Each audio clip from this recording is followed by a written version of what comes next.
बिस्मिल्लाहिर्रहमानिर्रहीम। अस्सलाम वालेकुम।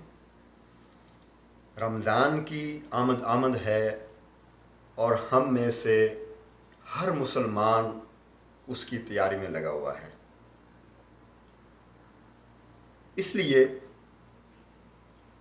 कि रमज़ान में सिर्फ रोज़े ही नहीं रखने, बल्कि रमज़ान से पहले भी बहुत सारी चीज़ें हैं जो हमने करनी है।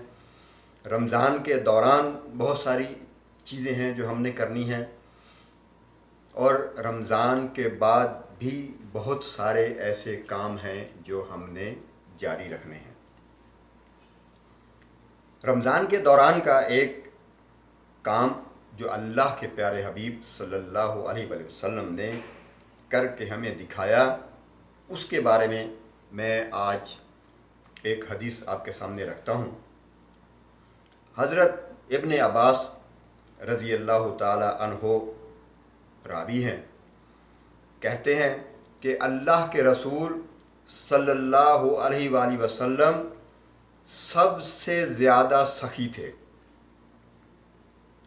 और रमज़ान में आपको हज़रत जिब्राईल अलैहिस्सलाम जब आकर मिलते तो आप बहुत ज़्यादा सखावत करने वाले, और हज़रत जिब्राईल रमज़ान की हर रात में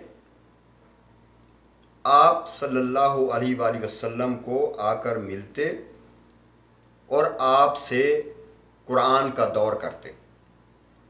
बस यकीनन अल्लाह के प्यारे हबीब सल्लल्लाहु अलैहि वसल्लम जब जिब्राईल आपसे आकर मिलते तो आप सल्लल्लाहु अलैहि वसल्लम सबसे ज़्यादा भलाई में तेज़ हवा से भी ज़्यादा सखावत करने वाले थे।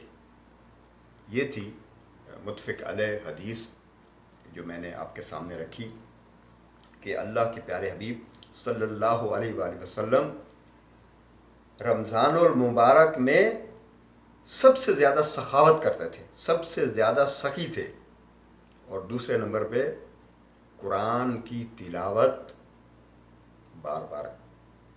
ये एक सबक है हमारे लिए कि कुरान का बार बार दौर करना, एक दूसरे को सुनाना और ख़ुद पढ़ना, ये भी बहुत ज़रूरी है।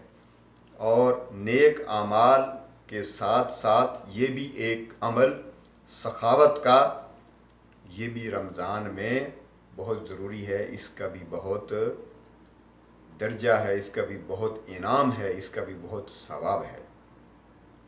आज के लिए इतना ही। अगली किस्त तक अस्सलामु अलैकुम वरहमतुल्लाहि वबरकातुहू।